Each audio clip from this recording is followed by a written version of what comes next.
100 spectators watched the first half of an entertaining cup tie at Kilbowie. Clydebank looked in the mood early on. John Crawford's shot, though, no trouble for Paul Mathers, with John Henry ready to pounce. But a somewhat lethargic Dundee side were punished both for their lack of hunger and the Bankies' speed on the break when the Crawford-Henry combination worked once more.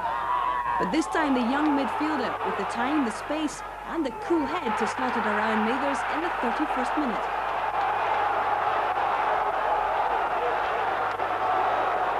Dundee shaken out of their lethargy. Noel Blake's header 2 minutes later was cleared off the line by defender Graham Ferguson. But when Ferguson was sent off early in the second half, the seeds were sown for a frantic finale to this cup tie. Ferguson's second bookable offence, and Clydebank reduced to 10 men. He took the early bath, but another 3 players were booked within 3 minutes after this incident. Dundee piled forward.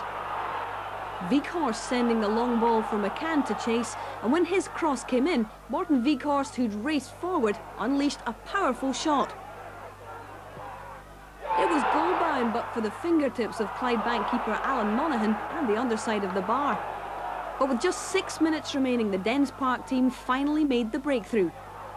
10-man Clydebank stretched to the limit. Morten Weghorst attempting to go forward, but the ricochet fell for young Paul Tosh. A superb finish from the young midfielder, but the resultant wave of jubilation and relief from the travelling fans spilled over onto the pitch from both the covered enclosure and from behind the Clydebank goal. Initially it appeared innocuous, but within seconds a scuffle broke out in the goalmouth area as Dundee fans began to attack Bankies' keeper Alan Monaghan. He wrestled one of them to the ground before players, officials and police eventually intervened. Monaghan was clearly dazed by events.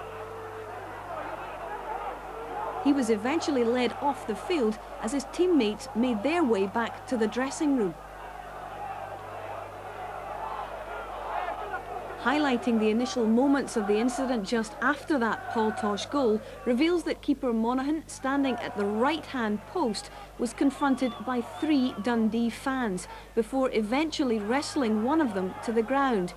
These scenes are amongst the most dramatic at a senior Scottish football ground in years.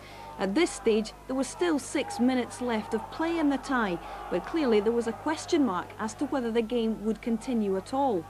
Amidst confusing scenes, 5 minutes passed as referee Alistair Hewitt consulted with police, then with 2 of the Clydebank directors and Dens boss Jim Duffy. As several arrests were made, Mr Hewitt decided to play on. But after the final whistle, Dundee Vice-Chairman Malcolm Reid promised to help identify and then to ban any of the Dundee supporters involved in the incidents which sadly upstaged this tie. The club's official line, Hazel, is obviously we